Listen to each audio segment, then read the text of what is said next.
Hey guys, and welcome back to another action figure review. Today we're going to be looking at the Marvel Legends series Spider-Man Wave Hydro Man. So, taking a look at the box, we have Hydro Man in a clear window view with the collect and build Magma Man head, which is going to be completely useless because I'm never actually going to build the figure. On the side you have a nice stock image of Hydro Man with his water powers. Same on the back, also a description.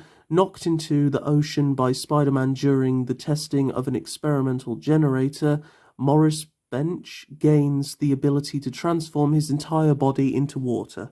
Something that is physically impossible, but there you go. This is the Magma Man collector build figure, plus all of the other figures available in the wave, as well as this very nice artwork. Love the artwork. Same on the other side. On the top you have the Spider-Man logo, and on the bottom you've got some legal rubbish. Looks like a very nice figure. Very awesome water powers, that's why I wanted him.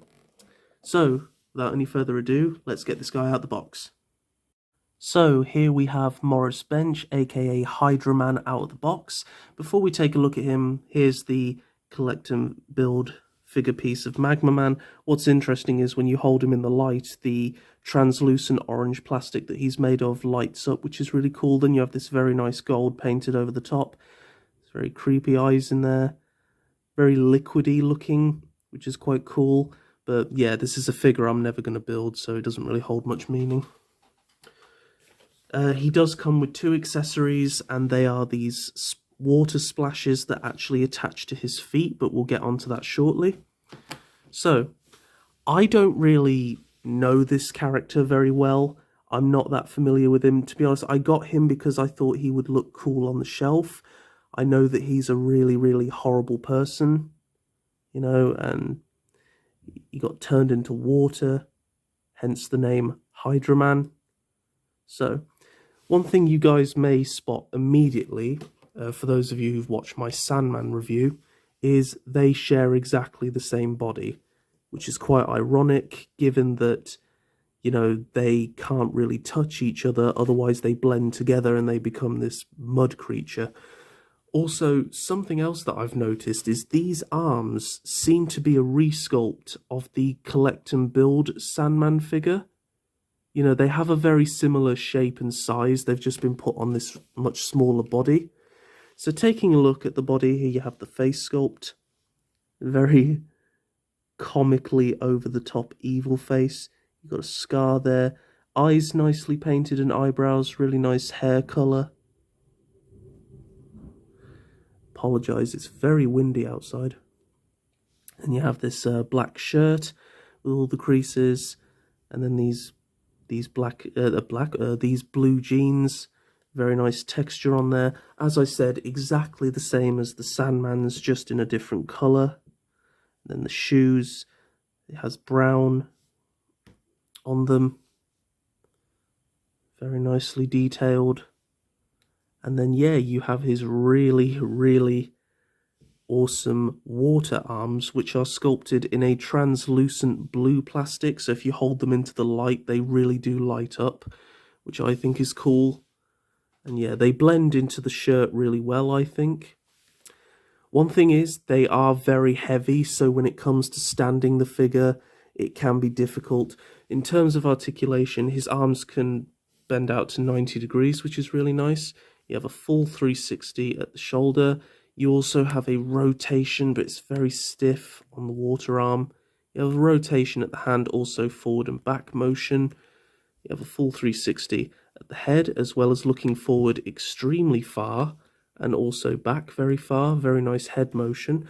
You have an ab crunch at the, well, abs, so he can lean forward and also back quite the ways.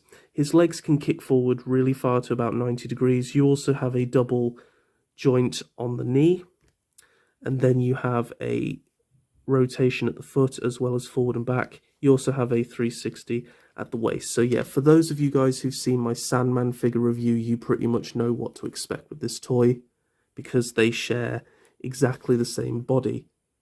Now, in terms of his accessories, you simply just plug them onto his feet like this. You just slide the feet through.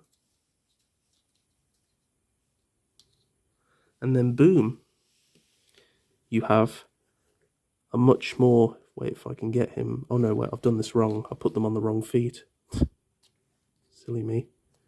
Yeah, try to make sure that the flat side is facing inward, not outward. That way he'll stand much better. There we are. Oh. Oh, please work for me.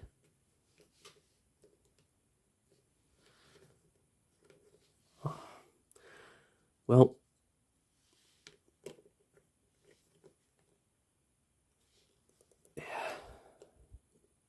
so there we have a very Hydro Man. So yeah, I do actually really like that. They don't clip onto the feet very well, I will say. Yeah, they just kind of seem to linger there. And they do help with balancing.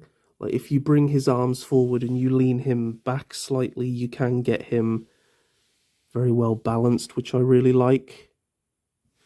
As I said, I don't really know too much about the character.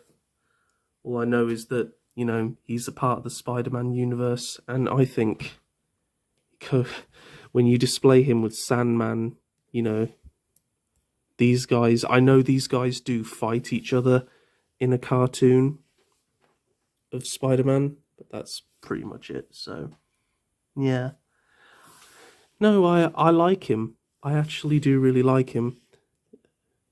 Definitely have him on the Spider-Man shelf. He's a bit of an awkward figure to stand, mostly because his body is quite thin, and then you've got these ridiculously heavy arms, and they're enormous as well. So yeah, the water effects for his feet definitely help with the standing, but by a massive amount. You really have to kind of lean him back if you want him to balance properly. So,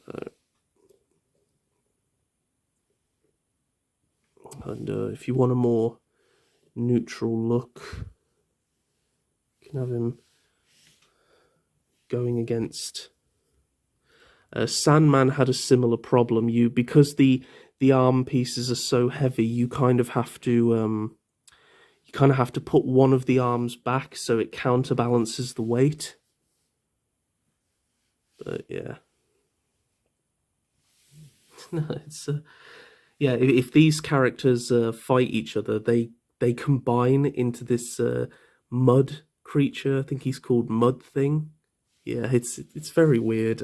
I just think these guys should keep away from each other in general, personally. That's why it's quite ironic that they have the same body. So, yeah.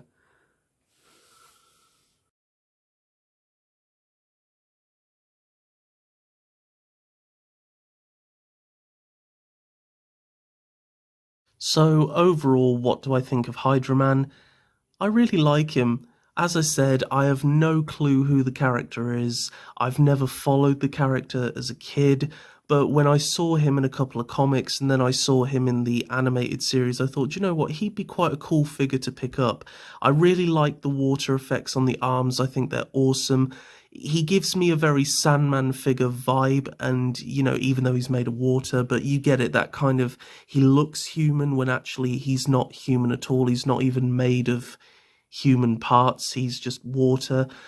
It's very crazy and strange, but, you know, that's comic books for you. I love the water effects for the feet. It just gives the figure a whole new something special. See, this is the kind of thing that I wanted for the Sandman.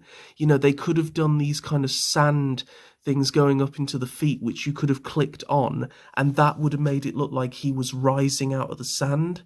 You know, it's just like, I feel like because they've done it for this figure, I can't see why they couldn't have done it for the other Sandman figure. I do think his face is very comically evil, though, I will say. Very animated. It's quite funny to look at. But I think he's going to look great on my Spider-Man shelf. So let me know down in the comments below what you guys think of this figure. Were you able to pick him up? Do you know much about him? Do you like him? Please let me know what you think, because I love it when you guys comment in the comments. Be sure to like, share, subscribe, and hit the notification bell so you don't miss a future video. Stay safe and happy wherever you are in the world, guys, and I'll see you in the next video. Bye-bye.